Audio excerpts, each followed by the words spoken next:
Welcome to Hope for Families. Hi, I'm Lynn Brown, and along with my husband, Dr. Kenneth Brown, we are so happy that you've joined us for our Hope Broadcasting program.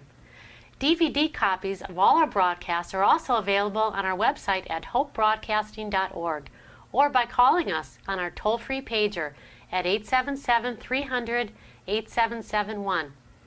Today, Dr. Brown has an inspiring word for your life called "The Creation and God Don't Make No Junk."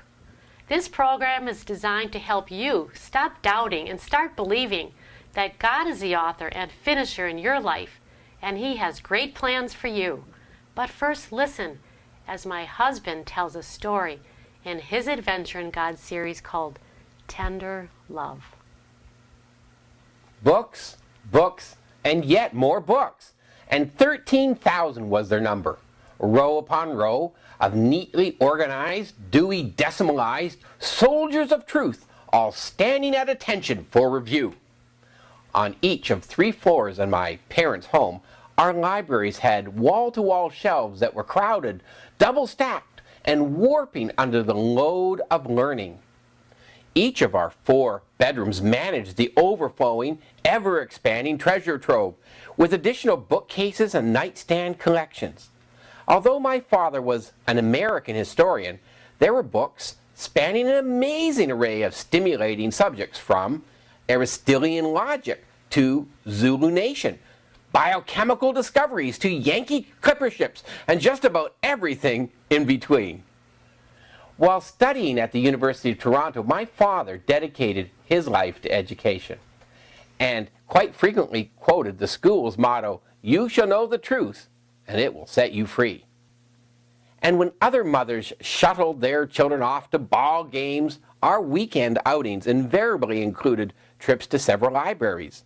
Each of the 4 boys and both my parents carried out armloads of books, carting them home for quiet evenings and Sundays of classical music and opera, accompanied by the rustling of turning pages.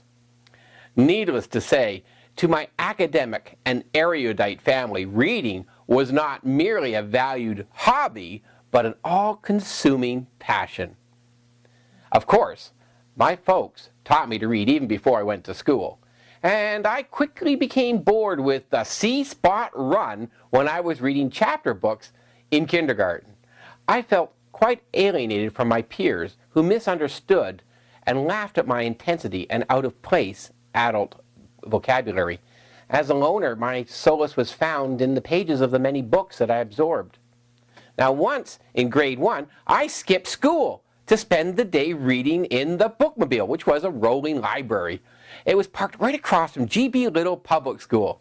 Well, the next morning, after being confronted by my teacher about my absence, I produced a note written 3 lines high in childish cursive stating, "Please excuse my son from missing school, as I am sick," apparently signed by my mother with her own name misspelled.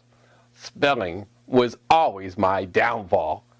Although I was caught and punished, my love of learning somehow justified my behavior, even drawing a wry smile from my proud father's face and merry laughter from my mother. During the primary grades, my favorite books were the Narnia series by C.S. Lewis, in which lonely but imaginative children fall through a picture, walk through a wardrobe, or put on magical rings to propel them into alternate worlds of high adventure and purpose.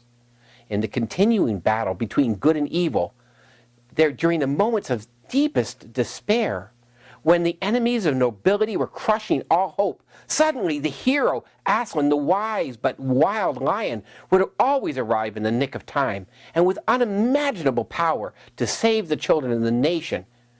Oh, in my